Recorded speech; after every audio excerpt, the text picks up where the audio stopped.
Assalomu alaykum. Internetda shov-shuv. Xurshid To'rayevda 40 milliard qarzi bor ekan, 25 milliardini beribdi, 15 milliardini bermayotgan ekan. Bu gap sizga ham eshitilgan bo'lsa kerak. Bu gap haqiqatga yaqin gap. Bizda shunaqa oldi berdi bo'lgan. Bekobod shahrida bir obyektni biz sotib olganmiz. U obyektni 10 ming kvadrat berishga kelishganmiz egalari bilan. Egalari kelishgan, biz oldimizga taklif qilishgan.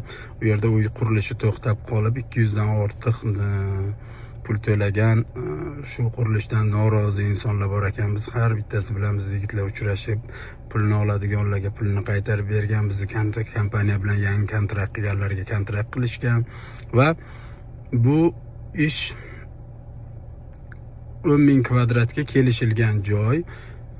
Yaqinda o'sha 2-3 marta uchrashuvlardan keyin bizga pul zarur, qarzimiz bor deb aytishganlardan keyin yer egalari biz qayta kelishganmiz. Bekobodda biz 20 milliardga olamiz deganmiz joyda. Ular yo'q deb, bo'lmasa ustlaringdan internetga chiqaramiz, yozamiz, u bu deyishgan. Undan keyin oxiri o'sha taftishga bir haligi chiqarishdi, video chiqarishdi. Men yaxshilik tarafdoriman, doim o'zim savob qilish uchun pul ishlayman deb yuraman.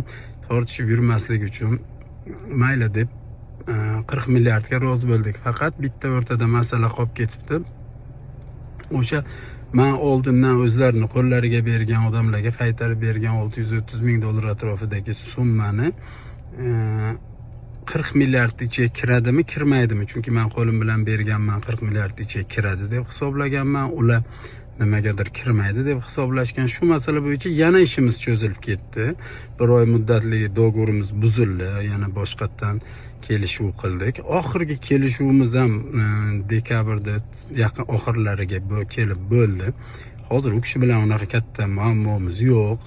Bu internetga nima uchun shu kerak bilmadim. U kishini o'zlari bilan gaplashib turibmiz. Bugun ham gaplashdim.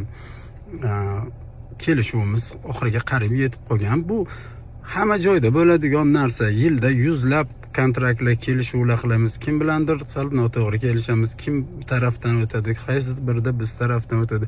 Bu narsani internetga nima aloqasi borligini tushunmadim, to'g'risi.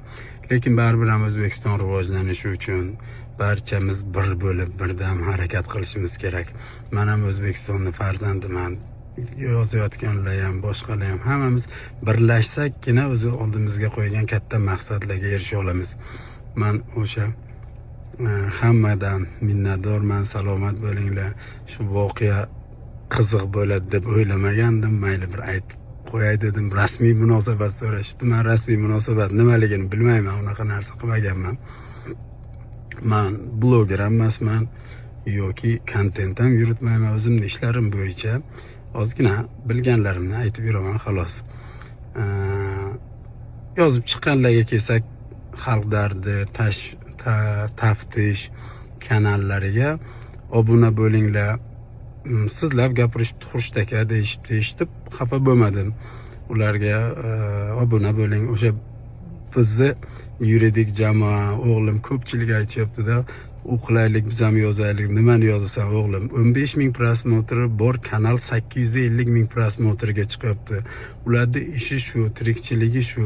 Shu bilan bizda ham yomonlagani yo'q. Bor haqiqatga yaqin, faqat o'zlari bilgancha bir tarafda eshitgan xulosalariga kelishgan. Bizni bir noo'rin ayblab chiqishgani yo'q. Xalq hamma narsani biladigan bo'lgan, xalq aqlli bo'lgan. Xalqda hozirgi zamonda aldab bo'lmaydi. Ular o'ylab bizni savdolarimizga ta'sir qilamiz, biznesimizga ta'sir qilamiz deb o'ylayotgan bo'lsa, biz makaron sotmaymiz, biz uy sotamiz. Uy sotishdan oldin odamlar juda ko'p o'ylab olishadi.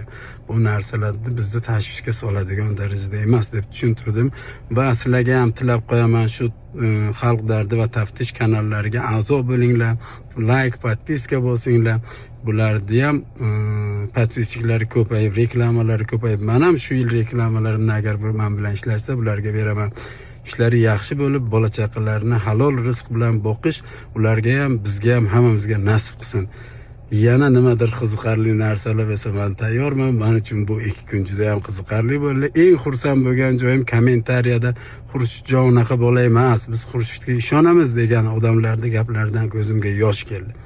Rahmat ishonganlarga. Ishonchlaringni oqlash uchun shu O'zbekiston bo'ylab boshlagan ishlarimni oxiriga yetkazaman. Men yaxshi yigit bo'lish uchun yo'lga chiqqanman. Otam faxrlanadigan o'g'il, o'g'lim havas qiladigan ota bo'lish mening maqsadim. Qolganlarga ham shuni tilab qolaman. Salomat bo'linglar.